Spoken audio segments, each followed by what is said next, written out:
Hello, everybody. Welcome to Alien Addict on this fine Sunday. We are live now on YouTube and Rumble and doing a test as well on X this evening. So, however you listen to us, please drop us a line somewhere so we can speak to you and tell us everything, and we can convince you to buy one of our lovely T-shirts. So, one of our fine T-shirts, which you can find in the store, that's in the description. You become a channel member, you can subscribe, you can share it, you can do all the lovely things. So without further ado, where's my words? I'd like to introduce my co-hosts, Dave, Oliver, and a special guest from the Infinite Fringe, Billy Ray Valentine. Thank you for joining us. Yeah, thank you for having me, man. Thank you for having me. I appreciate it. That's a hell of an intro. You guys got That's Oliver's handiwork. damn. It's a proper intro, like you guys like to say over there. It's fantastic. Dope. Appreciate that, Yes, bro. man. We like it. See, at least if you start well, I mean, just start well, and then you let people down. So it's towards the end, it's all right if we fizzle out, as long as you start off strong. Fantastic. so. Billy, I've spoke to you before on my old podcast, and I've been a listener to the Infinite Fringe for a long time now. What have you been doing lately? Man, I mean, not updating the Infinite Fringe. Last time I updated it was in December, so it's been sporadic. Just I don't really have time for a lot of stuff anymore. So I'm trying to work that out because it's my baby, right? I love that podcast, and the audience has remained faithful for a large part. The people who didn't ditch me over 2016 and 2017, those people are still around. So I like to provide content for them, and I have a ton of it actually that I haven't put up. So I'm gonna go ahead and do that. Hopefully tonight, I'll put up some stuff there.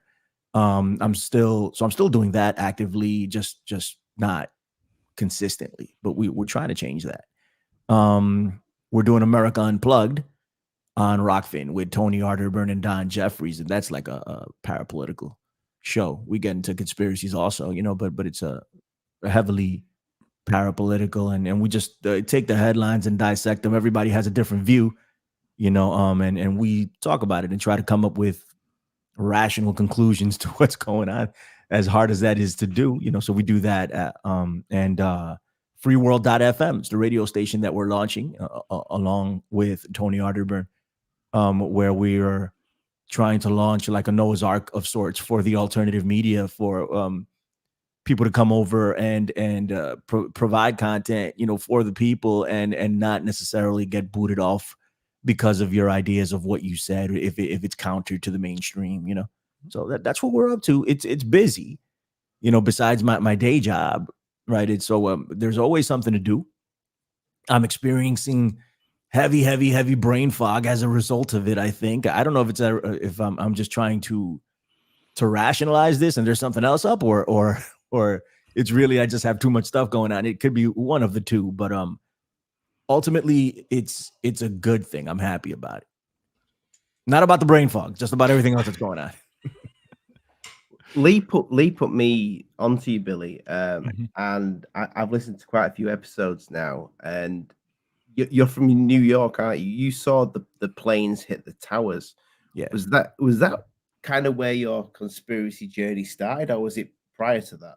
It was prior to that, but that's what really kicked me in the ass to try to do something. And I still didn't do anything until years later. The thing is, I was there looking at that. I saw it happen, but it didn't click in my brain that something was up till much later. Like I need to be shook and awake sometimes. And it's happened several times since, because I just don't get it, right? Like I walk around willy-nilly, no problem, In 1998, somebody handed me "Behold a Pale Horse," and I was reading it, and I was like, "That's the Bill Cooper book, the legendary book that everybody in jail reads, apparently." And they were selling it out here in the Bronx and in Manhattan and Harlem. Every street corner had that thing, along with other conspiracy books. So we were familiar, but I wasn't, doing anything about it. I remember trying to do a presentation in school about the New World Order, and it went so wrong. Like I was not prepared for that, right? It did not go well. What grade did you do that presentation in? It was senior year in high school, I think. Oh, nice. I was hoping for like 8th. I was like, yes. That really would have gone wrong because I didn't start breaking out of my shell till like senior year in high school, man. Like I was just like undercovers, afraid of the world, you know. But yeah, I did that, and it went really wrong. And then I put stuff down, and then 2001 happened, man, September 11th.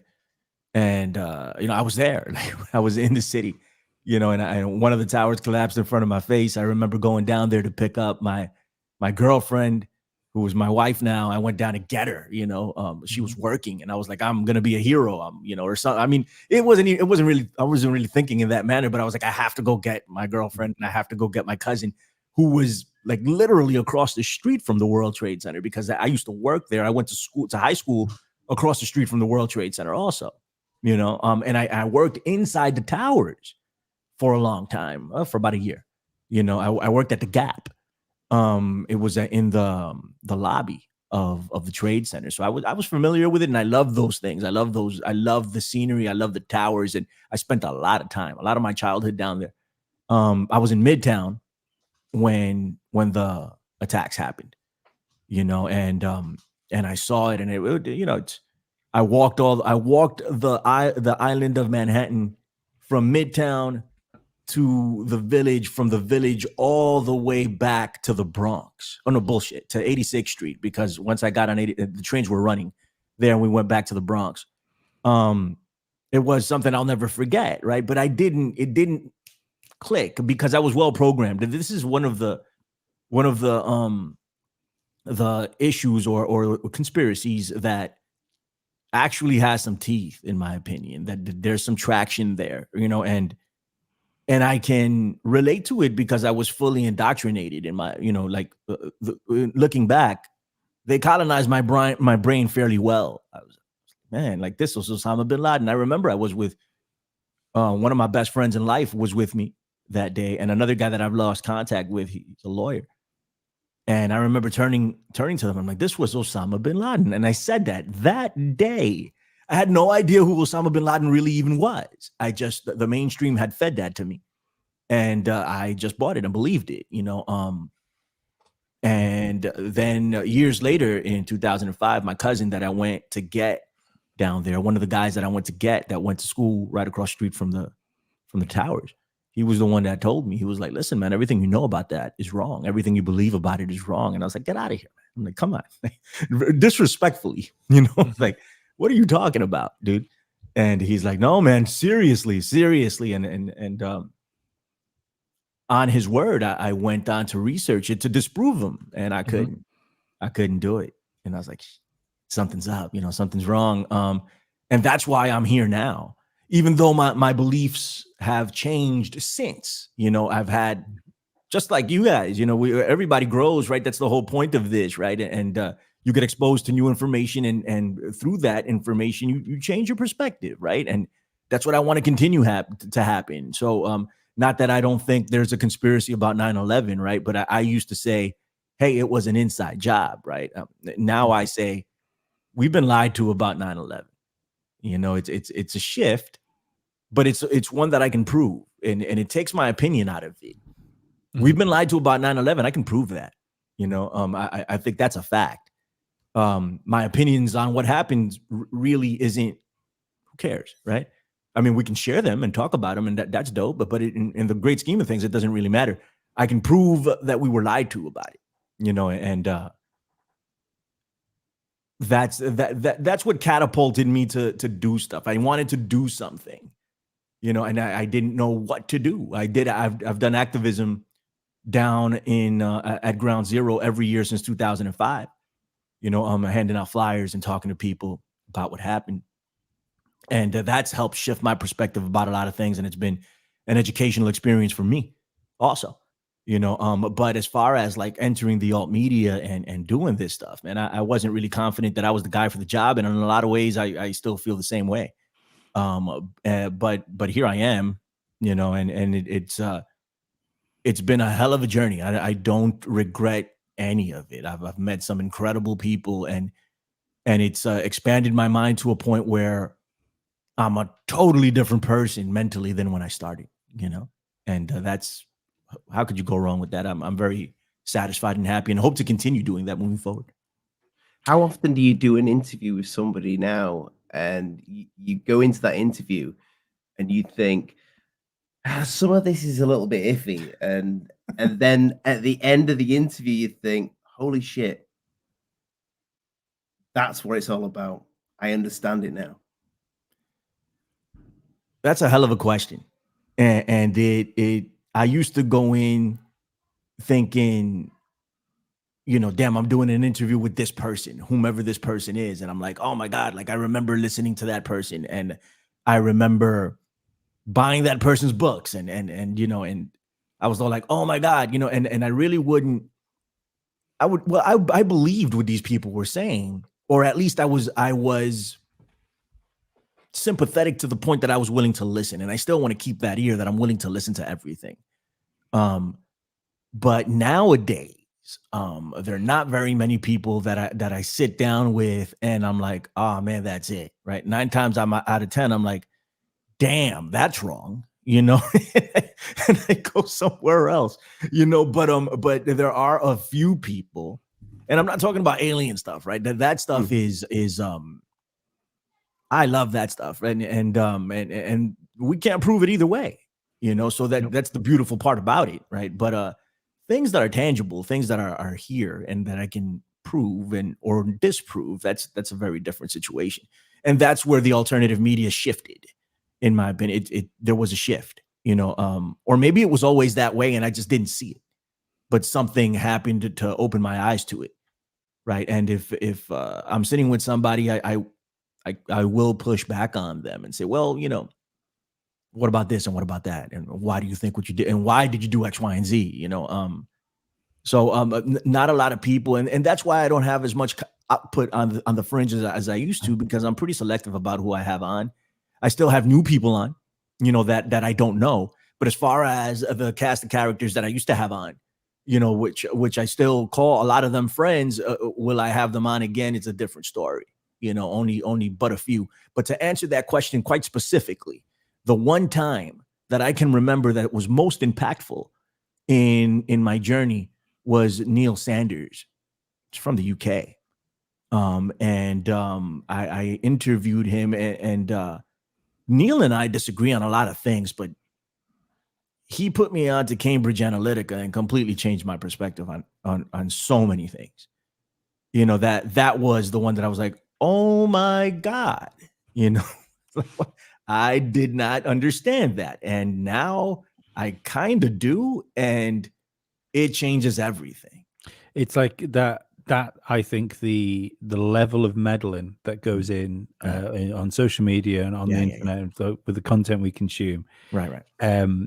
It's one of those things you can't stop seeing once it's come back. Like if you learn an instrument and someone explains to you like what a bar is, and there's 4 beats in a bar, sort of thing, you then hear 4/4 beats, right, everywhere, right. And it's exactly the same with that. And I think it's terrifying because the amount of times I think now where I have an opinion on something and I have to question myself going, is that my opinion? Right. Or is that opinion that's been implanted on me? Right, man. And it's like, that's the one thing that has stuck out, is like, how many of my thoughts are actually mine?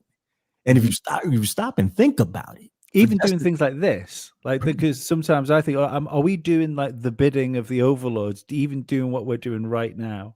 Maybe, but maybe not, right? Yeah. You know, maybe not. And so we can't let that stop us until we realize it, right? Because otherwise there's not going to be the shift, right? We have to go ahead and pursue this and do what it is we think is right, and do what we enjoy. Also, it's one life, right? We want to sit down and talk about extraterrestrials. That's fantastic, right? It's fun and it's educational. You can learn a ton of stuff through it, right?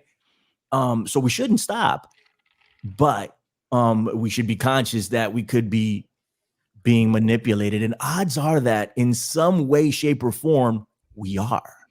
And that goes for everybody.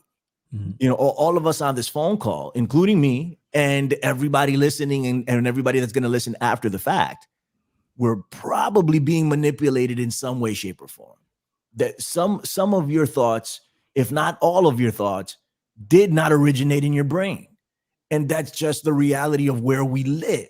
We might be sympathetic to some of those ideas that come through our brain, but did they start there? You know, and I always use the example of there's this Canadian hip hop band, group. They don't even exist anymore. No one knows about them. And I found them on YouTube, like lo-fi. I listen to lo-fi, right? I'm getting old. So I listen to lo-fi a lot. I don't know if you guys know what that is, but it's like it's like very jazzy, laid back hip hop style beats. Out of Jay Dilla style stuff. If you guys are into hip hop, like Jay Dilla, Pete Rock, I don't know. Okay, fine. Over the head. Anyway, so I was listening to that sort of stuff, and I bumped into this one group that I really dug. His name's Specifics. And I started thinking about it, and I'm like, is this the first thing that I ever actually liked that did not come out of the mainstream? Is this the first thing that I found on my own and I actually really liked it? So it holds a nice place in my heart because of it, because it was totally by accident that I fell onto this. At least that's what I believe at the moment. And I love it because of that. I'm like, that was me. I actually like that, and I love a lot of stuff, that the mainstream has given to me, so you can choose whether to like it or not, but I know where it came from, or at least I think I know where it came from. Your last interview that you did, I think it's the last one. I can't find one since December. Right. And it was with, I forgot the guy's name, but he's doing like kind of a guide to conspiracy. Yeah. And he split up sadly with his wife. Right. Over conspiracies. Right. And that whole podcast got me thinking of like my life, people around me who were friends of mine, right. not just Dave and Lee. Yeah. Let's all be honest, Ollie. We're it now. We are 100% it. There was no one else. But there was one thing that he mentioned about his daughter in Starbucks, right? And his daughter brought up a conspiracy, and he was like, "Well, what do you do then?" Because they're asking the question, right? And how do you even tackle that? Because I have the same situation with my dad with COVID. Yeah, I fell out with my father through COVID because I wouldn't get vaccinated. Right. And it just got me thinking about the whole thing and how people are in day-to-day life. And I just thought that was a brilliant thing that the guys. Is he doing a book on how to actually? He did a book. He has a book. Right. Yeah. The Conspiracy Theorist Guide to Survival, or the Survival. I forget, something like that. His name is John Carwin. I actually talked to him about a week ago, on the show that I'm supposed to be doing for Free World. I did it on Rockfin. It's 2 hours. I mean, I'm not supposed to do it tonight. It's Sunday night. That's when I realized, I was like, oh my God, Lee, It's okay, mate, don't worry about it. But I spoke to him because he also does the religious Mandela effect, of the Mandela effect of the Bible. And I thought that was, cool and fun, so I spoke to him about, he's a good dude. Seems like a good dude anyway. I don't know him that well, but yeah, like, you wouldn't believe the amount of feedback I got for that episode. And I haven't updated the Fringe since. That's all on me, not mainly on me. It's completely on me. I have other episodes, but I haven't put them up yet. So I will soon, and I'm gonna have to double up because I have so many of them. So I'll put two, I'll do a 2 hour Fringe with 2 different guests and throw them up there. But so many people it resonated with, or had something to say about it. I did an interview yesterday with someone, and they brought up that interview. They said, again, and almost the same thing, almost the same statement you made. and the way I handle it is and that's why I told him, I was like, because he has, his daughters think he's a nutcase, and they don't want to engage with him in any sort of way. And I've had a falling out with a relative over COVID as well. And I like to think I'm pretty easy to get along with. I'm very accepting, I'm very chill. Not a lot of things really bother me, but it got to that point. We're cool now. Yeah, me and my dad are as well. Yeah, good. And that's important. We can't get to the point where we're alienating our families or alienating our friends. We have to, and this is just my opinion, because I've gone through the road, and I remember telling him, I'm like, I've been there. I've been where you've been, and I came back already. That's how long I've been doing this, and I told him, I'm like, the best way to handle that, in my opinion, man, you plant the seed and you walk away, bro. You can't continue to push and push and push, because that will create several things. One of them being a doubling, a tripling, and quadrupling down on the other side. And they will give you pushback. It creates animosity. It creates anger, because, on both sides, they're like, why aren't they listening to me? They think I'm stupid. And then the other side is like, damn, my dad is stupid, and so we're not getting anywhere. And the last thing you want to do is not be a parent to your child over a conspiracy that you can't prove, bro. Right? That's the last thing you want to do. And he was talking about a false flag. And while false flags exist and can be proven throughout history, not everything is a false flag, right? And that's what the guy was discussing. I'm not going to get specific about it, but I told him, I'm like, odds are that you can't even prove that, so how are you gonna prove it to somebody who doesn't care, doesn't believe?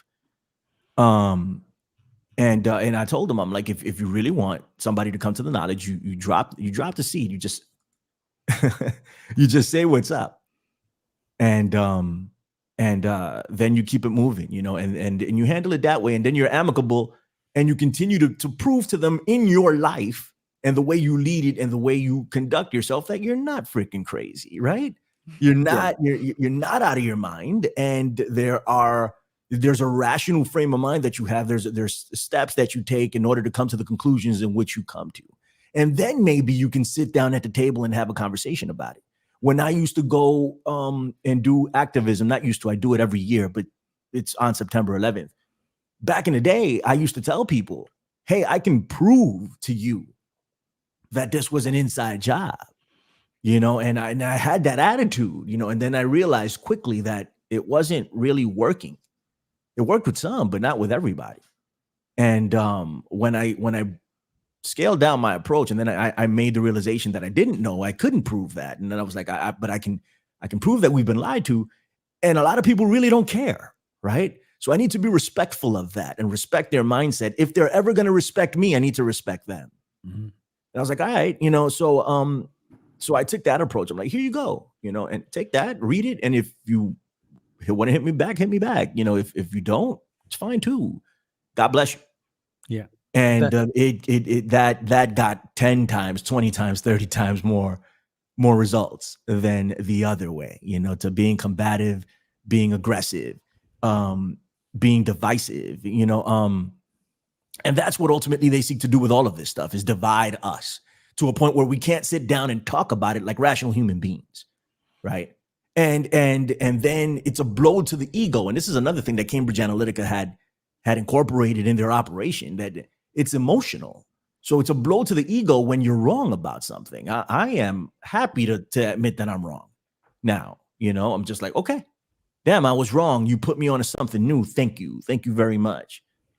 And you keep on going and you try to grow on that. And I think I also told him, and then I'll stop talking. I also told him that we need to set the example. We're the ones that are trying to bring people into believing whatever it is we want them to believe. So we need to set the example. We need to take the high ground on these situations. while they might be combative, while they might be aggressive. We can't do that, right? Because we have more to lose than they do. Just based on our beliefs and what we're thinking and what we're doing, like in the streets of New York, back in the day, and even now, even though I have a different approach, like if I am being combative, if I am being, argumentative and insulting, who's gonna go to jail? Me or them? No, me. I'm going to jail real quick. So carrying on that mentality into every relationship you have, it's like I want to be an example here. If I want people to engage with me and have these conversations with me, right, I need to connect on a human level, and I need to show them that I'm cool with my beliefs and I'm cool with your beliefs too. You're not cool with my beliefs, right? You're not cool with what I believe. I'm fine with what you believe and what I believe, and I want to talk about it so we can both get to a place where we're together on it. Does that make sense? Mm-hmm. Well, we've like you said about everything's divisive now, right?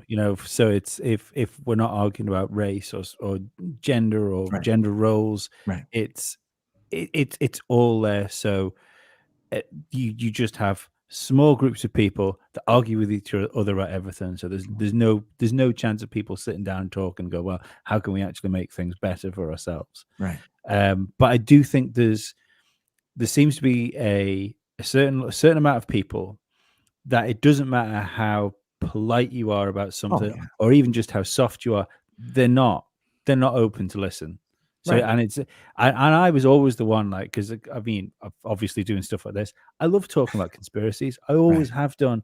But when you're in a group of people and all of a sudden it's just a normal conversation, you're the one that throws out that, well, let me tell you about the lizard people. It's never going to work. Right. No, absolutely. And that's another thing that's a really good point to bring up. If the people aren't ready, if the person isn't ready, then they're not ready. There's nothing that you are going to say that's going to change that. Mm-hmm. And we know that from our own personal experience, at least with me. If I'm not, you guys can show me the secret of life. If I'm not ready to accept it, you could lead a horse to water. You know that saying, right? Can't make him drink, right? So you guys can reveal the secrets of life, and I'm like, that's bull. See you guys later, and but 2 years later, I'm like, damn, those guys tried to put me on, and I wasn't ready for it. So at that moment when people are being that, no matter what you do, no matter what you say, no matter how you act, they're not gonna be ready for you. They're not accepting of what you have to say.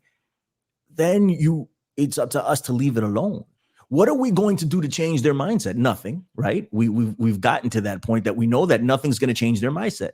So you plant the seed and you keep it moving. You can choose to keep a relationship with that person, which is what I try to do, regardless, and it takes some accommodating, it takes some, maybe I don't need to talk about lizard people right now.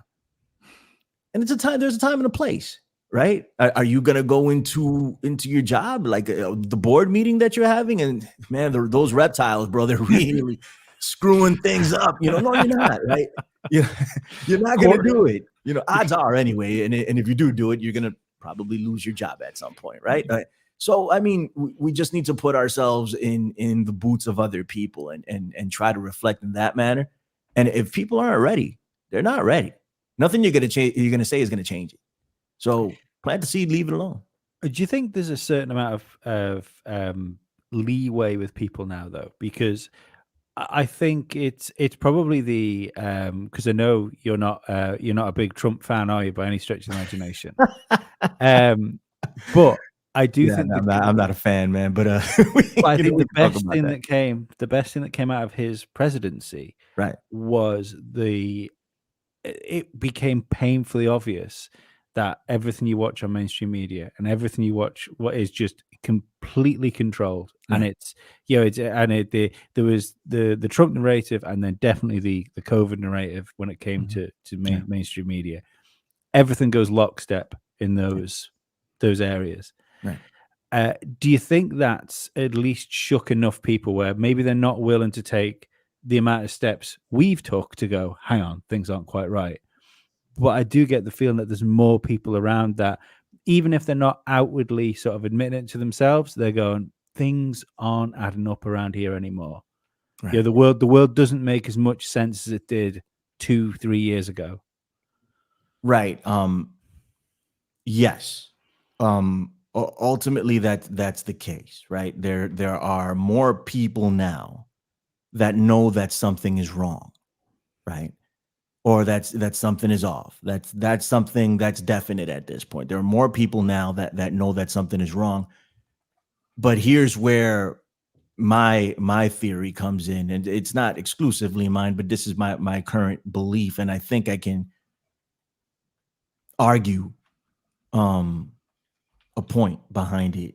And I mean, I don't know how effectively I can argue it, depending on the frame of minds of people nowadays. But I think a lot of the new, and this is not everybody, but a lot of the new people that have, quote unquote, been awake, for lack of a better term, or that know that something is wrong, have received that warning from a place where it isn't beneficial towards us, or doesn't have our best interest at heart, or actually comes from the same place that we're supposed to be fighting, in my opinion. So it's kind of stunting the growth of the alt media, or people that think in a different way. I remember before 2016, so many people didn't want to associate with the system.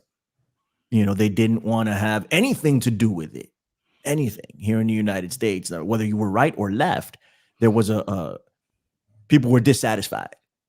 You know, but what this new wave of people that are awake, or people that have come into the knowledge, right? What this new wave has done is reincorporate them into the left-right paradigm, and thinking that one side is totally evil, and that they're vampires and all sorts of other stuff, right? I mean, those are the most extreme beliefs, but even keeping it at very basic beliefs, they are the bad guys, and the other side of controllers, they are the good guys. And there's a lot of that going on, right? And that's where I feel that the problem lies, with the new batch of people that are awake now. Do you think that was a seed that was planted sort of during the lockdown time with all the Q stuff? Yeah. Right. And it came before that also, you know, and that's part of my second or third awakening. You know, it's crazy. It's crazy the way this has gone down. And this is why I'm very grateful. I'm grateful to the Lord. And I'm, you know, that I've been put on this road, right? Or I put myself on the road, however you guys want to interpret it, right? But through my experiences, I've been able to shift my paradigm has shifted several times because of it. And that was one of the experiences that through COVID and what happened in 2016, I started looking at that. I'm like, all right, something's really off here. There's a lot of people that I thought one thing of and are doing something completely different now, even though I know they know what's going on. So it's either for popularity or for money or for both. That's that, right? And then I started looking at other things that led up to the QAnon, you know, and a bunch of some other connected conspiracies, because it's like a tree, you know, of conspiracies, different branches of the same conspiracy. And I'm like, damn, where did this come from? You know, and I kept digging and digging and digging, and I'm like, man, how long have we been set up, or you know, like how long has I often say that the red pill that we took was a placebo, man. Like it wasn't a real red pill, you know, because I remember like being invested in some of these conspiracies, and then later on, same information. It was just a shift. Something happened. Something clicked. I'm like, wait a minute, this is wrong, and it came out of you know, the same people that I'm thinking I'm fighting against. Like, good Lord, you know, and so I mean, without getting into specifics for obvious reasons, you know, like that's what happened, So I do think that that's what caused it. I mean, the COVID narrative, the QAnon narrative, and going back into even conspiracies that are more horrific, if for lack of a better term. And I think a lot of people can make the connection as to what I'm talking about and where I'm going with it. But a lot of that can't be proven. A lot of it we can't get tangible evidence of this. It's a lot of circumstantial evidence and conclusions that we've drawn as a result of circumstantial evidence. Right. And then we want to believe these things. There's that aspect of things. And I always used to have an X-Files poster behind, because I love the X-Files, one of my favorite shows of all time. I still watch it when it comes on. I've just started watching it again from season 1. I think I'm on about episode 15. Absolutely. That's incredible. I love it. There's a station here. I have Sling TV. I don't know if you guys know what that is, but they have a station called Comet, and it plays a lot of like B and C sci-fi movies, but so that's dope in itself, because I love watching bad stuff. I can relate. I do. But they also play some of the classics, right? So they have the X-Files, the Outer Limits, stuff like that. I don't know if you guys know Guard Goldsmith. I've recently, in the last year and a half, I've become friendly with him, and he used to write for the Outer Limits. Oh, I love the Outer Limits. Oh my God, I gotta hook you guys up, man. He's fantastic. He's on another level. He's associated with David Knight. He does the fill-in for David Knight, who used formerly with InfoWars. So I watched the X-Files there. But anyway, to tie it up with a bow, it was Fox Mulder in his office, which was the coolest thing as a kid. I was like, man, what the coolest office, right? He was in the basement, and it was tucked away, but it was dope. When you walked in, it was like, oh my God, like I want to recreate that still at some point. Pencil stuck to the ceiling. Yep. Yes. All types of dope stuff, and he had the UFO poster, which is the Billy Myers UFO. It's actually not. It's not. It started that way, but they got sued by Billy Meyer, so they had to change the poster. Get out of here! Yeah, the poster. If you compare it to Billy Myers, the poster is different. We had Michael Horn on. Billy Myers. And we had a bit of a run-in with him on the show. He's an interesting character, isn't he? He really is, man. That's fascinating radio. I will tell you that.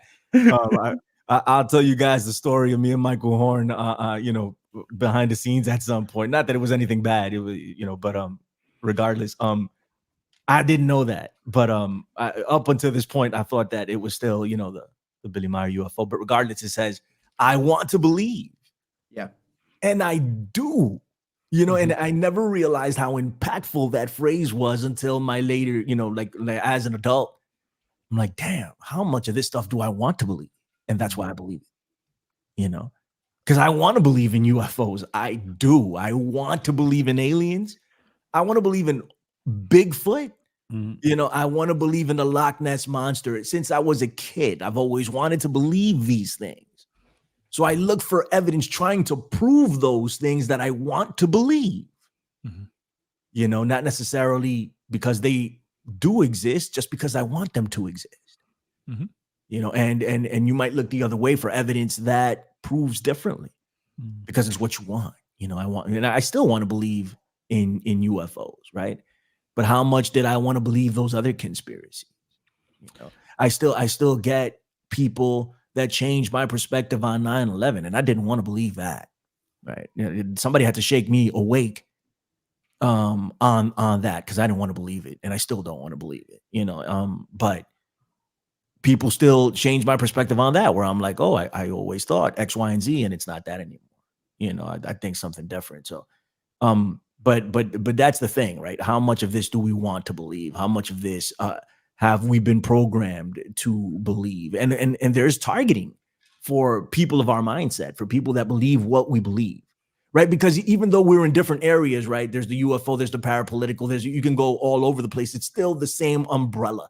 We're under the same tree, more or less. We're all lumped in together when it comes to the mainstream. They're like, oh, these crazy crockpots, with tinfoil hats and all this other stuff, right? That's what they say. No matter what you believe in, they all lump it together. How much of that? I think we can prove that we've been targeted. We can prove that, to a degree where it's beyond a shadow of a doubt, and how social media has been used in recent years to manipulate and mold perception. And the U.S. military has openly admitted this in the Ghost in the Machine video, when they're recruiting people for mind warfare, 4th generation, 5th generation warfare. This is open. This is not a conspiracy theory. This is out there. And I think this is what we need to be looking into, because it's real, it's tangible, we can prove it, but it's dangerous.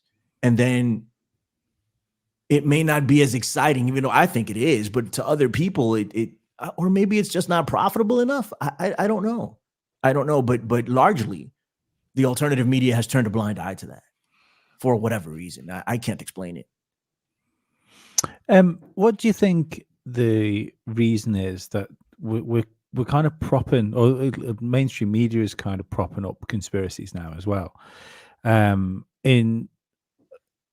We were talking last night on our Saturday show about how it's really strange with the UFO thing, and how you've had congressional hearings and stuff like that.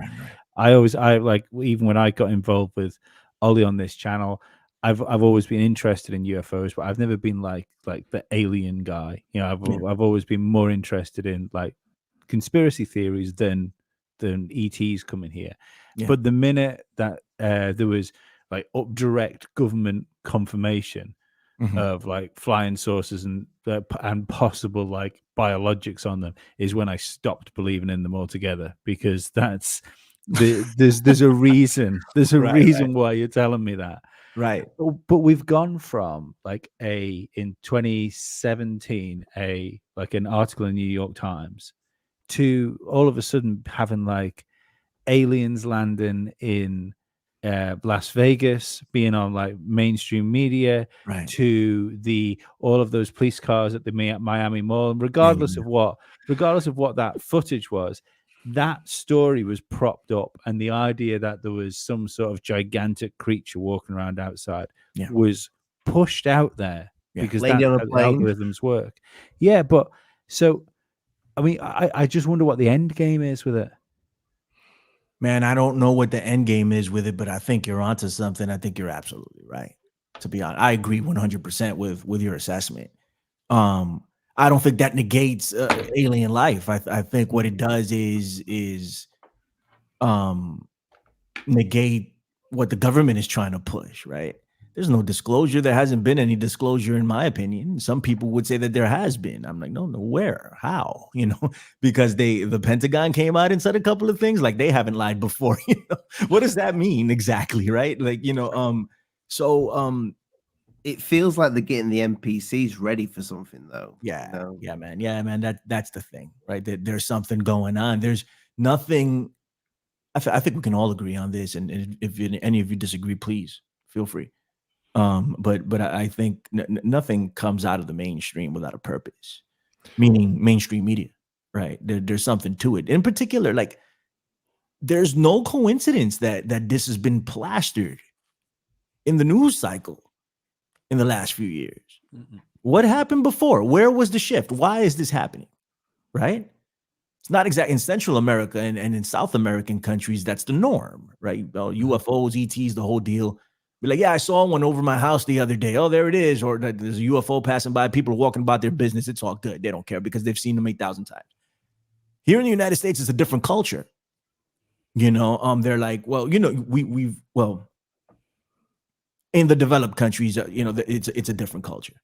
It's not actively talked about up until very recently. Tucker Carlson bringing that up and plastering it all over the place. The Pentagon, what is it, to the Stars Academy, Blink 182. Good Lord, So I mean, the end game maybe they're all right. So they're definitely priming us for something. I think that we can be sure of. What that is, I don't know. I think it's too obvious to go to the Project Bluebeam aspect of this because everybody knows about that, right? I mean, even the mainstream at some point. There was a giant billboard in Times Square here in New York of Project Bluebeam because it was a show that the History Channel was making. I mean, it was a giant billboard in the middle of Times Square. I'm like, oh, look, Project Bluebeam. I told my wife, look, check that out. Let me explain that to you. And I sat down and spoke to her about it for a little bit. What's up, buddy? I was to say, what I think is interesting about Project Bluebeam, and I've thought this for a while, I think the reason that narrative got out, the reason it's been pushed and kept alive, is it allows them to discount any anomalous thing that happens. And people tend to go to that first when you see something crazy. Like, right. Here's a factual thing. Like, do you know the name of the uranium processing facility that built all the nuclear weapon material? It's a huge facility. It's an incredibly important national asset. It's K-25. No one talks about it. No, I don't know. No one knows where it is. Right. No one knows what the armored shield towers are, what they did, or the electromagnetic dead zone they have in Virginia. Like, these are huge things that are operated by the government. These are real things, real places. But they can keep that quiet. But they can push Project Bluebeam and the secrets the government lets out. I've always found that fascinating. That's an incredible take. You know, I never really looked at it that way. I should have. But this is what I mean. Sometimes I got to get shooken, you know, like, hey, pay attention, you know. That's an excellent take. And I would be more inclined to subscribe to that than that there's going to be a fake alien invasion coming, right? That they are, because they can. All right, recently in the parapolitical realm, I think we can talk about this openly. It's fine. Roger Stone, was a tape came out of him threatening to kill some people, some Democratic Congress people, and he said, if whomever has that tape, first off, I never said those things. He said, second, if they do produce a tape with me saying those things, it's AI, it's artificial intelligence. It's the same concept that you just laid out. Same thing. And that's what's going to be used largely because we won't know what's real and what's not. You know, so they can lean on things like this and really serve us up. We have a long way to go. We have a tough road ahead if we want to rest in reality, whatever that is. Or, you know, if we want to maintain some of that, because we're going into uncharted territory, at least for us, right? Where things can be generated and look real and feel real, but not necessarily be real. Well, the thing there, though, is now the general public has got this technology in the palm of their hands to do stuff with AI. Right. But how long have they had it? Right. Because they always say that they have what 10 50 years, right? 50 ahead, right? So we could already be being played. Absolutely, and that's my entire thing. That is what's in my mind 24/7. I don't know, and we can apply that to the alternative media, right? I mean, how much of it, of what we believed, how much of the conspiracies that were allowed to exist for years and years on a YouTube, on a Google, you know, and been fed to us, how much of them were just created and fed to us for whatever reason? You know, so it's the same exact thing. We don't know. We don't know. And as time progresses, it'll become harder and harder to weave that out. And I was talking about it with some people, and we came to the conclusion that what they're going to do here is have some type of, and this is very conspiratorial, and I have no proof for it. I'm just saying. That's what we like best. We love that here. That is 97.5% of what we do. Well, I'm glad I could fit into that at 97.5 in some capacity, right? So I think that they're gonna come up with a way to verify your existence. But that way, that verification process is going to lead to complete and total control, right? And no privacy whatsoever, because they're going to know where you are 24/7. You can make that argument now that they can know where you are 24/7, but it's going to become even more evident, and people are going to buy into it because of the situation that we're going to be in. Like I don't know if you guys have been following what went down in El Salvador. They elected a new president down there, and they gave him sweeping powers to lock up everyone because MS-13 was running wild over there, right? And something needed to be done. So this guy was getting everybody, whomever he can find and locking them up, no due process, no nothing. And people are happy about it. There's not where they are, right? And it did yield results, and it's a different place from what I'm being told, but to what cost, right? But people are willing to give up that power, right? To give up that freedom, I should say, in order to feel secure. People are willing to do that. So how many people, and I think the majority of people, are going to be willing to give up their privacy to be able to not get wrapped up in something? Because what somebody produces a video, let's say they use AI to produce a video of you cheating on your wife, and they send it to your wife. How the hell are you going to prove that's not you? I mean, I know this. It's a very basic example, but there's going to have to be some type of checks and balances to this because it's getting out of control. 100%. I think you're right on the money there. That is going to be a thing. Right. It will be. So that's where I think this is all leading to, and it's complete and total control and domestication of the population of Earth. I see. It's like you say about security. Like security and convenience are incredibly addictive because Right. when you think about when was the happiest time, but for most people, and unfortunately not for everybody, the happiest time of their lives were when they were children and they felt protected by their parents. Right. We all, if we're in a good place, we all remember that time where your father had his arm around you or something like that, and nothing in the world mattered because you knew you were safe at that moment. Right. I think most adults, if we're honest with ourselves, as free as we want to be, would kind of like if we could trust the arm of the government to be actually looking after us. Most of us would want that feeling if it was real. Yeah. You ever heard the old joke? Why does a mousetrap work? No. Because the mouse doesn't question where the cheese came from. That's dope. That's really cool, right, guys? It's you see so much. Like I don't even think they would have to threaten us. No. I think they would just entice us with everything we want. Of course. Dave, I will have a confession to make here. Yeah, I cooked Christmas dinner for my family this year. Usually it's someone else that did it. I did a lot of it this year. Nice. I set my phone up on the side in the kitchen. I looked at all the weights of everything. I left ChatGPT open on voice on my phone, and me and Terminator cooked Christmas dinner this year. Like I said, nobody asks where the cheese came from. Fantastic. And it's very true.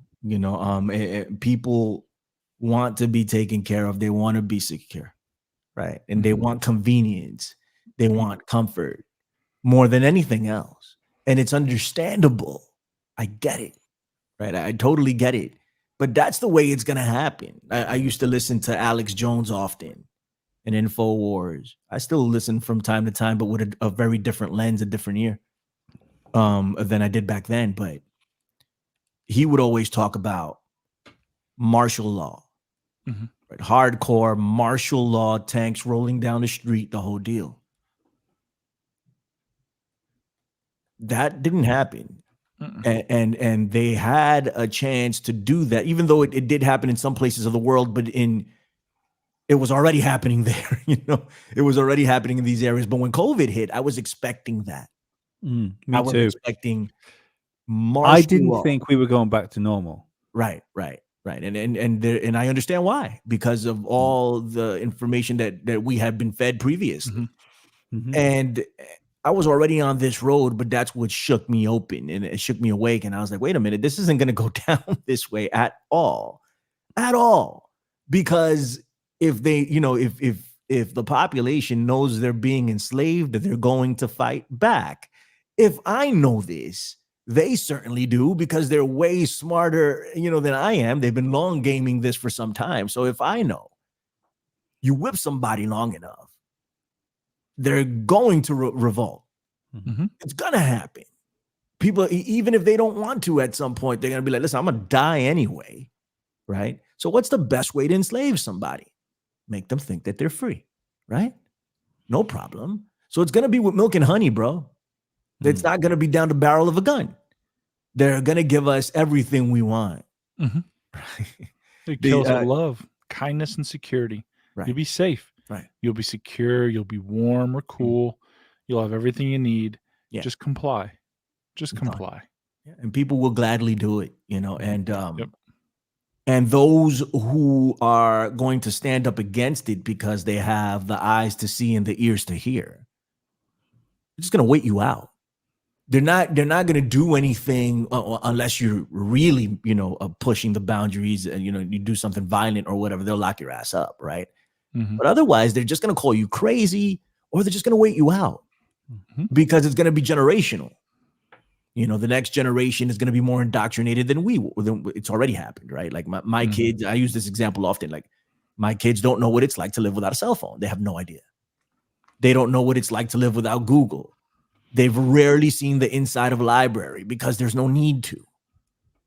They just go on Google, boom, boom, boom, boom, boom, and that's what it is. Like, and their kids, God knows what they're going to see, what they're going to experience, and what they're not going to have to deal with.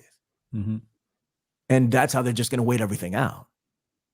So we got our work cut out for us, I think. It's an uphill battle as well as a parent when you remember the days when you didn't have this technology, and you look back at children back then, your friends back then, and we were happy. We were playing out in the street. We were doing this, we were doing that. And you think you take that away. I take it away from my kids, right? And they rebel a little bit, and then they go to be normal. Well, but they want it back. It's like a drug, of course. Yeah, it's an addiction. It's like I'm addicted to sugar, right? And I had to explain this to somebody the other day. But Dave's highly addicted to sugar as well. I love it. It's the best thing in the world, I don't know if you guys. There was a show here called Lois and Clark back in the days. Superman. It was Dean Cain. And in one of the episodes, he opens up his, like, this guy was jacked, right, to the gills and cut up like nobody's business. Dean Cain. Right. Dean Cain, who is now on Fox and talking all types of stuff. He opened up his refrigerator and he had Twinkies and ho-hums and cake and all types of stuff because, it didn't affect him. He was a Kryptonian. He was good. That would be me, if I could pull that off. Just, I'd live on cake. I'd just like down sugar in its purest, just guzzle it because I love it so much. I do. It's an addiction. And I had to explain it to somebody the other day. I'm like, sometimes I pick up something and eat it and reflect on it after the fact. I'm like, why did I just do that? I don't even know, because it's just I'm addicted to it, right? So it's the same thing with all of this stuff. Take away your child's phone for a little bit, see how well that goes. It's only a matter of time before they ask for it back, because they kind of need it. And let me tell you something. Before I quit my job, I went back to school and I have a different career. I wanted to shift things, which is kind of the reason why I haven't done so many fringes as I used to. But before that, I was going to downgrade to a flip phone. I was like, I'm done. I'm out of this, because one of the main reasons I quit my corporate job was because I had two phones. I had their phone and my phone. And I'm walking around with these things, and I would get 500, 600 emails a day, bro. I couldn't do it. And I was lower management. Imagine, you know, and I just couldn't. I'm like, I'm downgrading to a flip phone. When I got to school, I was forced to, and when I say forced, I mean forced. I could have just quit and not done it, right? But that was my alternative. They told me, no, you need to have your email on your cell phone. I got sat down and talked to about this because I wasn't checking my emails. They're like, you need to have it on. You need to check it 24. I'm like, oh, damn it. All right. And now with the radio station and everything else, that this is not going away. Mm-hmm. It's not. Right. So and I've come to terms with that. I need this to operate. I'm not addicted, but I need it to operate. I can understand how people would become addicted. You know, I understand social media. Social media works on addiction. Right? That's what it works on. You go to Instagram and you start scrolling and you spend 2 hours there. Before you know, it's like, what the hell happened? Because it's entertaining, right? And it's and then you miss it when it's gone. It's all addiction. That's how they get us, you know. But it's sweet. It tastes good. It's sugar. Sugar is the ultimate. It's like Satan's addiction, right? It's provided by Satan, man. It's got to be. I don't think God created sugar. You know? I mean, he created fruits, you know. But I mean, the other stuff, man. It's like, it's just so good, right? Do you think it might run in trends though? Because I've thought about this when it comes to technology and it comes to like to being online, and like maybe the generation, like we talk about the generation that's here now, that's really in. Now I've got this funny feeling that the next generation might push away from it slightly, because if we're doing it, right? So if we're doing it and like the generation underneath us is doing it, then when my son grows up, unless there's something, unless he's jacking into the Matrix at that point, and you know it's Ready Player One time, what we're doing now, they're going to look back on it as like listening to records. Yes, you're absolutely right. So we've got to hope in the way. I think there's when we look at the sort of it's one of the things with having because my son's in primary school age. Is some of the like aggressive, progressive politics that get pushed in towards schools is a concern to me. But then when you see like not 19, 20-year-olds, but you listen to like a 15-year-old or a 14-year-old, they're much more conservative than they should be when you think about what's come before them. But that's because this like ultra progressive thing, which is seeped into like schools and institutions, that's not cool, because that's essentially their controllers telling them those things. So to rebel is to go the other way. Like I've always said this, that my big worry about the rise of like the aggressive rise of a far left would be that the counterbalance of that would be an aggressive rise of the far right, and that's absolutely, you know, that's just scary. That's what's happened. But I wonder whether there'll be a naturalist movement come out of this. There totally is a naturalist movement coming out of it, Joe. And all you have to do is go to social media and you will find it, right? Right. So it's still within the same confines of the same box, right? But it exists. It's just gonna, in my opinion, and I love your optimism. I hope that you are right and I am wrong. Because I totally want to go in that direction, and I think there will always be a group of people that subscribe to more natural, but I just think that there's going to be a blurring of there's already a blurring of the lines of what's natural and what's not.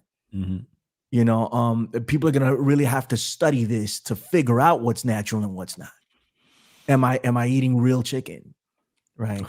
Yeah. You know, and the thing is, right, you talked about plugging into the Matrix. That's the next step. They're doing this. They've created the metaverse. And anyone that plays a video game, like we've all watched Ready Player One, we'd do it. It looks fucking like it looks good fun. Yeah, we have an Oculus. My kids have one. It's so much fun. You know, and that's the way it works. You know, but the thing is what we, in my opinion, what we need to figure out is the middle ground. We need to figure out how to stay connected with our humanity and still use technology as a tool to benefit us, because there's a lot of benefits that we can, that technology produces, right? Like giving us health wise, right? There's techniques to help with Alzheimer's, right? Or stem cells, right? Which they can produce a liver for you, that it's literally your own liver, things like that, right? That's hard to walk away from. You have to be a purist for something like that, and most people are not that. They're so we need to find the middle ground, and I hope we haven't gone too far off to the other side where we can't revert back and just say, all right, there's the middle ground, let's stay there. I think it'll have to be a hard cut off. Like when you watch sort of dystopian movies and stuff like that. Like if we watch like Judge Dredd, for instance, right? And every dystopian like sci-fi thing always has huge mega cities, and then as soon as you get outside the door, it's desolate, it's barren, right. And there's villages out there in the outer wilds. Right. The thing is, though, like we'd always watch those videos, those movies, thinking that those people did something wrong and they were cast away and stuff like right, that. Right. They weren't castaways. They were sick of the bullshit. Right. And that's where the separation's going to come, I think, is the people that walk away will walk away completely. And and live lives probably similar to what people lived in the 30s and 40s than what we do now. But, you guys heard of The Line? The city that's being built. Oh, yes. Yeah. Michio Kaku was involved. It's a whole deal. And I think that's the wave of the future, right? They talk about the 15-minute cities or the freedom cities that, that's the way Trump puts it. But this is going to be a thing. Like New York is the Mecca, right? They call it the capital of the world, but it's quickly becoming antiquated. When you look at Dubai or something like that, it's like, God, what's going on over there? And they're building the next generation of living for people, and they're gonna make it hip. They're gonna make it convenient, to live there. It's gonna be a privilege, right? There might be some. Look at the temper. I was talking about this with one of my good friends. He lives in Arizona, and the temperatures in Arizona in the summer were through the roof. It was crazy. Mm-hmm. And I'm like, eventually you guys aren't going to be able to live there, man. It's getting out of control. You know how hot it is over there. They're literally frying eggs on the street. Well, what's the solution to that? You got a domed city, right? Right. Or you go underground, one of the two. Mm-hmm.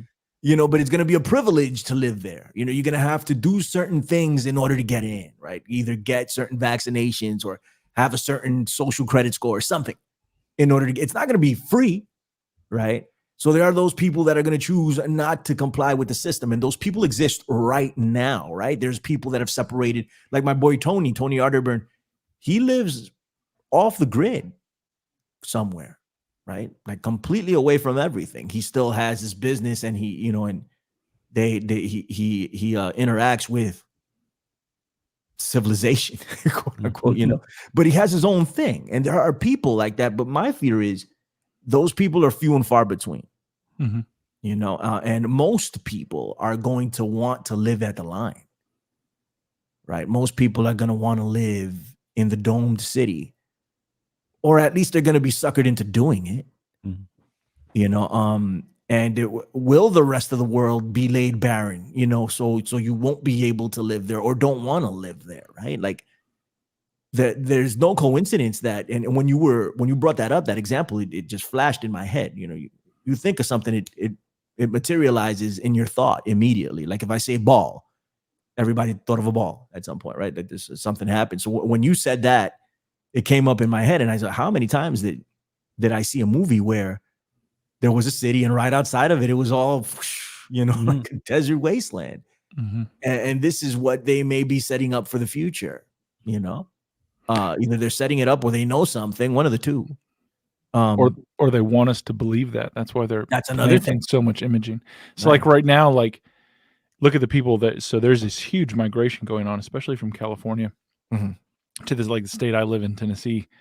and as well as Texas and Florida and these other things, and the population and the housing boom that's going on. Yeah. And before the housing boom reached the area I am, during the COVID madness, me and a bunch of my friends who all think generally the same way, and we're like, everything's spinning out. Yeah. We all just moved to the same town in the same neighborhood and Good for became you, neighbors. man. You know, so we're like, all right, we're going to start expanding this way. This is, like you said, like, how can you walk the line? Well, I'm not going to give authority to some metropolis.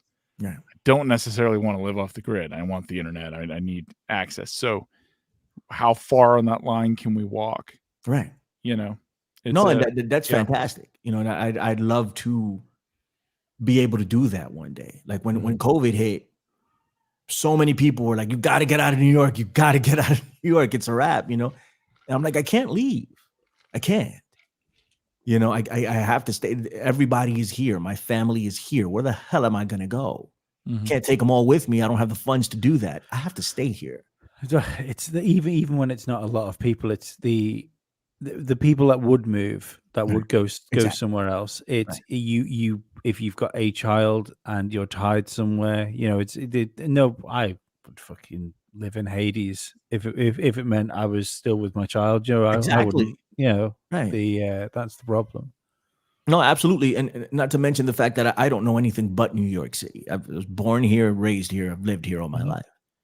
You know, so that's what I think is going to happen with some of the new generation, right? They're going to not know anything different. Like I don't know how to farm. I'm sure I could learn, you know, but I don't know how to do it, right? I don't drive a car. Right? I have no need for it. Right. So when I see things that are laid out, you know, in the Great Reset frame of mind, that thinking, when I see things that they're talking about, you're not going to need anything. You're going to own nothing and love it, right? I can understand that mentality, but I also know that if you don't own it, somebody does, right? that belongs to someone, right? But I'm already an example of not having to have a car. It's a very mild example, you know. It's a benign one, but it's a slippery slope. And in the future, now they have these self-driving cars, right? So there's not going to be anybody in San Francisco. It's a thing. My sister lives in San Francisco. They're all over the place, you know. And you hop in a cab, and there's nobody driving it. It's just going. So it's going to be a thing, and that they're going to provide cars for you. You're not going to have to own it. You know, you're not going to have to worry about parking. You order one up that shows up, and you go, and that's it. You know, people are going to. It's going to be easy for people to make that transition. Who was was it the uncle or the father of the guy which made Netflix? He was like oh God, can you just Google that for me, Dave, if you're at your keyboard? The guy's father started Netflix. He was he was like one of the most famous like advertisers, or I think it might be the same guy that came up with the phrase like diamonds are a girl's best friend to sell. Edward Bernays. Yeah, it was. I think it was the guy that started Netflix is like his like great. I didn't know that, or something like that. Right. The and it's not a coincidence that his nephew or grandson or whatever it is involved in what will become the payment method for the rest of the world. Right. You know, the Netflix model is how Right. everything's going to work. You know, it started with movies, then it became music. Now it's food. If you buy food from like HelloFresh and stuff like that, you know, it's the subscription model is you are going to subscribe to life essentially. Right. No, 100%. That's the, if we're going to take anything from this broadcast, is that, right? Because that's where we're going. We're there. It's just we're not fully there yet, but that's what they're providing. Everything is a service. You don't own anything. I remember one of my biggest joys in life was going to a record store and buying a CD. Yeah. When I was a kid, you know, I would go to the Virgin Megastore in town. I would spend hours there looking for. It's funny because I mean, you guys like Pearl Jam? I don't know. Yeah. If you, Yeah. Yeah. I was just telling my wife right now because somebody sent me a meme of Eddie Vedder. The guy was sitting down in the meme and he was like, you know what they say when things go wrong, and then he goes yabba dabba do whatever because he was quoting an Eddie Vedder song, but you can't understand a word Eddie Vedder was saying. So it was Yellow Ledbetter, right? It was that song. And I remember it wasn't on the album, it wasn't on 10, and it wasn't on Verses. I'm like, where do I find this song? Right. So I had to go to the record store and just dig. It wasn't on a single. I still have it. It's in my closet. But it was like one of the biggest joys in my life to go to a record store and just look for music and sit there and just, having it and looking at the liner notes and reading it while I listen to the CD. Or, vinyls are still a thing now, but that's a niche, but largely that's done. It's over. There's no song that you can hear that you won't know in 2 seconds if you really know what you're doing. But all right, what's that song? Let me just Google the words. Boom, it comes up. Whether you have that app that it listens to the song and then it tells you what it is. Shazam, is it? It's also another soft control mechanism as well, because things like Spotify, Amazon Music, it's so difficult to find new music. Like it's so difficult. So Right. you are gonna get most people, and I'm one of those people that I've played drums like all my life, Nice. but I'm one of those people that someone needs to tell me about a band. I'm terrible for looking for new bands. I've always been that way, but I'm even worse now because all it is like if from maybe like 6 or 7 bands which I really really like, the algorithm can just go, okay, we think you should listen to right. this. You like At the Drive-In? Well, here's this. And so it's like the computer's picking my music for me now, and I don't even realize it. Yeah, no, and then we don't own any of it, right? Mhm. I have a subscription to Apple Music, and that's what it is. That's why I listen to everything there. I don't own any of it. I still own everything I purchased back in the day, but there's no need for it now. Mhm. I love At the Drive-In, by the way. Never got to see them live, but damn it. It's the best debut album of all time, I think. I it's up there. I don't disagree with you, bro. I've blasted my ears out to that on several occasions, man. When you were talking about where all of this is going and the control, do you picture an end game for these people, whoever's doing the controlling? Because I always wonder why they're actually doing it, because I'll have this discussion with my wife, who's unfortunately now she's started to become a little bit like me. But she was the sane one. She was holding the ship together. Did her hands get smaller? Yes. They're not that small. Fine. But I always wonder where it's going. Thank you. Small Whereabouts? hands. Yeah. Smells Where like is cabbage. this going? What is yeah. Austin Powers, love that. Right. Good job. Good. Where do you see it going? What is their end game? Man, the only thing I can come up with, but please remember that I'm just some dude, right? Sitting in my kitchen right now doing a show. The only thing I can think of is these people. I was thinking of it today, actually. It's funny you should bring that up because I'm a big wrestling fan and I started doing podcasting via professional wrestling.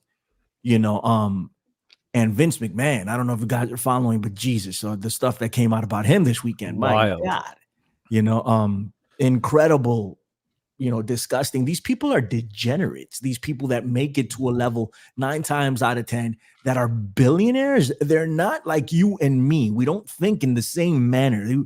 They have to be different in order to make it to that level. So the controllers have been controlling for a long time, and they just want to create dependency. That way they can control their opposition, meaning they don't want to give up their control. They don't want any competition.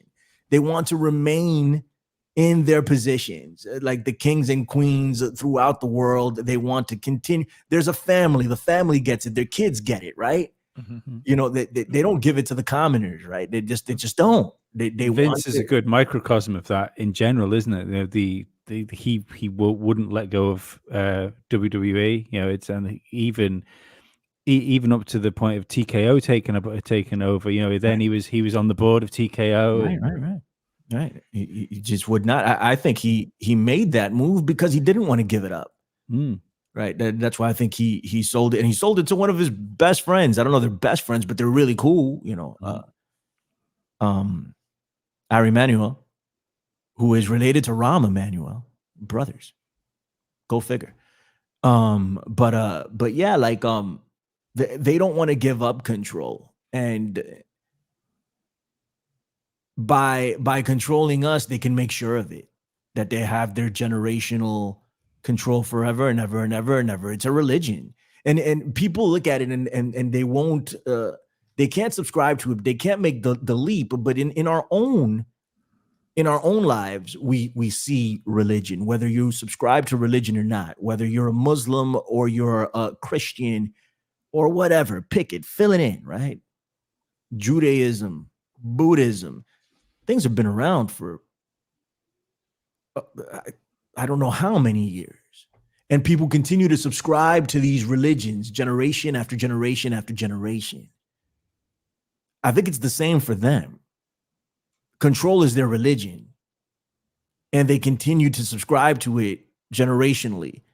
And they'll use every tool in their toolbox in order to be able to keep their status and stay at the top. They want no challengers, no competition, you know. So, and they have the resources to be able to do things like this. And so that's pretty much what I think this is at the end of the day. Could be wrong. It could be something more nefarious. It could be spiritual warfare. I don't know.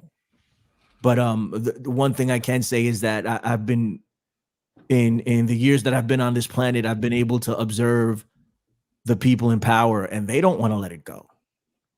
That's you know. So I'm just using that and applying it to whomever's running things, and I'm pretty sure that they don't want to let it go either.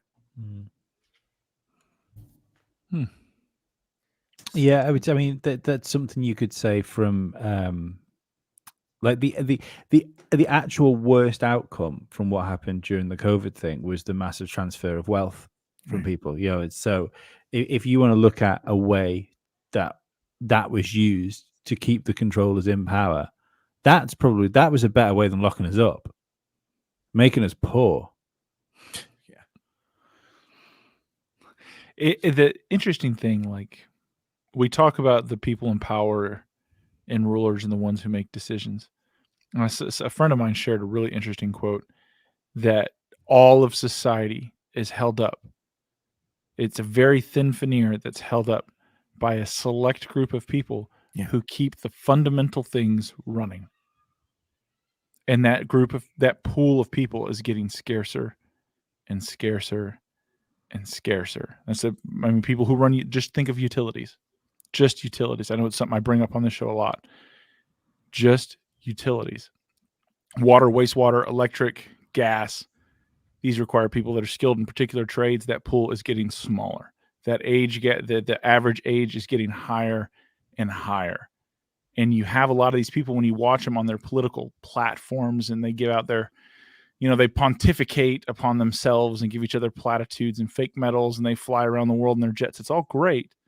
And they love to make decisions and things. But at the end of the day, the person who's keeping things going isn't automated. That technology is not there. Most of our infrastructure is antiquated. Yeah. Most of it is so old, we don't have the compatible pieces to replace things. Like, that's how bad it is. I mean, that's Western world. That's the Western civilization. So it's interesting when, like, talking about the line that's going out that will be totally new. I think it'll be an interesting way for them to pitch those types of city ideas when compared to a crumbling infrastructure and what we see in our modern metropolises. It's a scary thing too. And I think that is a fine linchpin that they're betting to maintain their control and to leverage their control it's a huge that linchpin is rusted and weak. You know, oh, we're going to be fine. Are you? Are you going to be untouched? Are you going to be able to make it, you know, to the city? It's scary. It's a strange time that we live in. Yeah. You know, You've got less and less people wanting to do those type of jobs. I mean, I said to my oldest little boy, I said, what do you want to do when you're old? And he went, I don't know, chef dad or something like that. I said, that's a good job. I said, also, you might want to consider being a plumber, you know, doing stuff like that. Right. But I'm wondering, when you were talking about the AI, Billy, and Dave, you were just saying that, you know, they're finding it harder and harder because the age now, people just don't want to do that type of job. They're not interested. They want to be the next YouTuber or the next gaming sensation, right. this, that, and the other. If they do manage to create machines that can do this for us, it just takes a few generations of people till nobody's qualified to even know what they're doing. Yeah. If something goes wrong, and we would rely on those machines. Problem. And the minute them machines turn their back, we're back to the Stone Age. Problem. Right. It's a problem. And not too long ago, an article came out on Drudge. Well, Drudge posted it that Meta is jumping into the AI with consciousness race, right? And so it's Meta and Google and Microsoft. They're all trying to create an AI that's conscious, that's human-like. So that's the new space race, right? Is to get there, to get to that point. And I don't think they'll ever really get to that point. You know, if there's one thing I'm not black pilled on, it's that. I don't think they'll ever really get to that point. I don't think they know what consciousness is, and I don't think they can ever replicate it. But I think they'll do a get damn really close. good impression. What's that, buddy? I think they'll do a really good impression of it. Absolutely. Yeah. Right. Agreed. So I think we'll become dependent on that. You know, and that's what I mean about the total enslavement of humanity. It is anti-Christ, right? If you're gonna, I believe if there's gonna be an antichrist, it's gonna be AI. It's the most anti-Christ thing there is, really, because it's further and further from the natural. It's further and further from creation, from what we, the essence of what we are supposed to be, will become unrecognizable to what we're going to develop to be very soon. You know, and we're going to become reliant on these things. And I really hope that there are people, renegades, and there's always going to be renegades, right? But I mean, like Neo, right, in the Matrix. We need somebody like that. I hope we don't become, you know, we don't start worshiping that person, because that's not a thing either, you know. But or those people. But there needs to be renegades, and I would hope that while we don't know how to do anything at that point, right, there's nothing that we're going to be able to do because we're relying on this AI, right, to do everything. At the very least, there'll be someone that knows how to hack into that AI, right?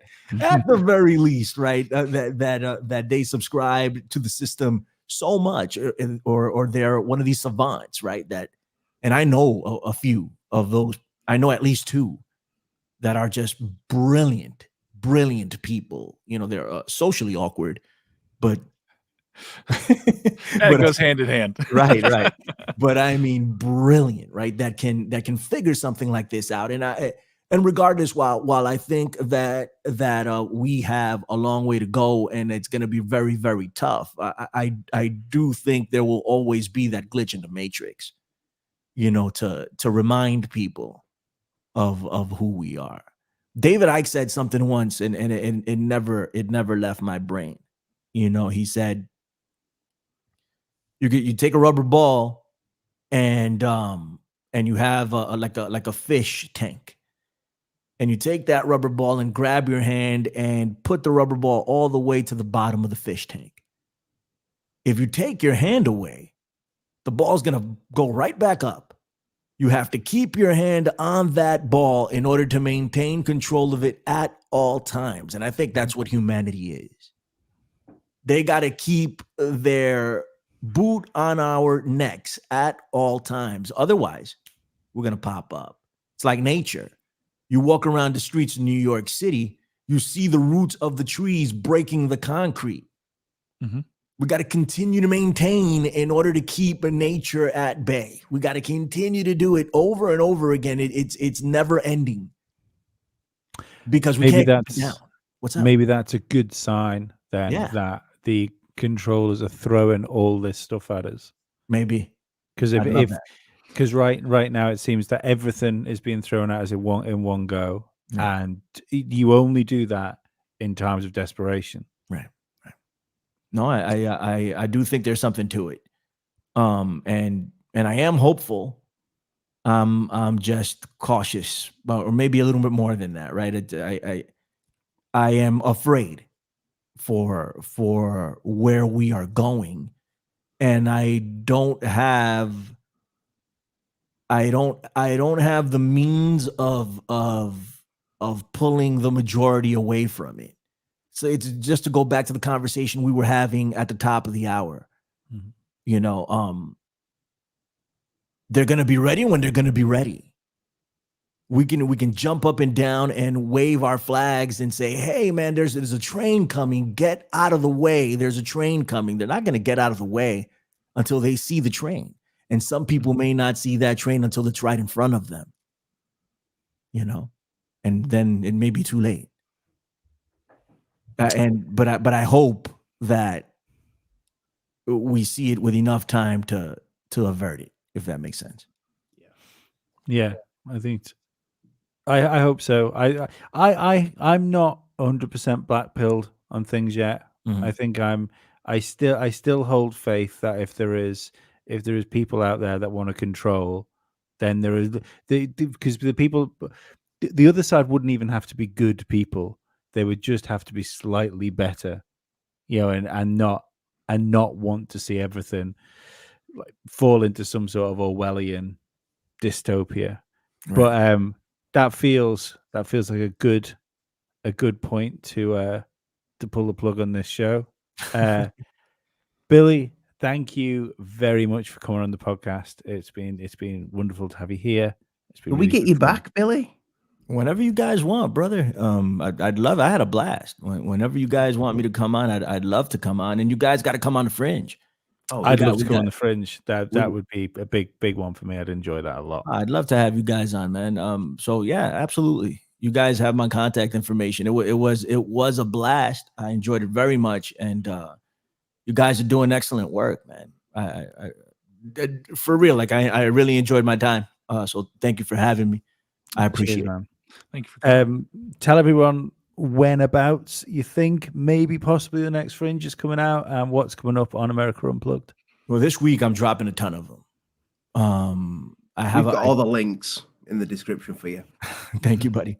You know, I'm dropping a ton of them this week. And I just got to edit them together because, and I have to preface it with, hey, I recorded this in mid-December and it was supposed to be for X, Y, and Z, you know, so I got to do like a little bit of an explanation as to why it's a little bit dated, you know, because I'm like, Merry Christmas, guys, you know, you know, so I have to do that, but I'm dropping some of those.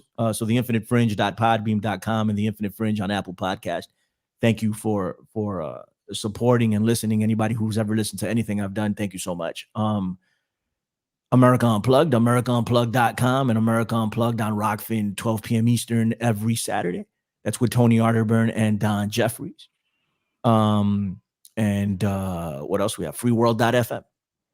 Come over and we got to get you guys saddled up there at some point. We got to figure that out, man. I'd love to have you guys there with us on Noah's Ark. You know, you guys can be the lions. That's we need.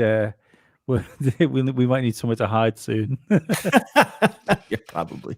So we can all hide over there at freeworld.fm, and it was named after the Free World Alliance. It was one of those things. You guys know Anthony Hilder? You guys ever heard the name? That name rings a bell, but I don't know why. OG conspiracy theorists, like with Bill Cooper and Jordan Maxwell, all these people, and he used to have a website called the Free World Alliance, and I stumbled onto it when it was like there was it was a skeleton of what it used to be, you know. But that's when I stumbled onto it, and I remember it being late at night, and I was looking through it, and I was like, "Oh my God, what is this?" You know, and that's what I wanted freeworld.fm to be. And he passed away a few years ago, and the name became available, so we purchased it. And Tony came up with the idea of cutting it to freeworld.fm instead of the Free World Alliance. So that's what it is. So go over there, and we have tons of hosts, alternative media hosts. David Knight is over there. Steve Poikonen, Charlie Robinson, Tony's over there. I'm doing a show out of there. Tons of people. So go check it out if you so choose. And then that's it. That's all I got, man. Thank you so much. Good stuff, guys. Thanks very much. Thanks everyone for watching. Do the like, share, subscribe stuff. Go buy a t-shirt on your way out the gift shop, please, especially that one because it's got my lovely face on it. Other than that, we shall see you next Friday. What have you got anything in line for the Friday show yet, Ollie? I'm just waiting for some UFOs to hit. Literally crash. No, you know how Friday is. I'll wing it. Yeah. And I'll wait for some weird UFO news. And yeah. We'll be back Friday, Saturday, and Sunday. I'll see everybody later. Bye bye.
After show chat, always delightful.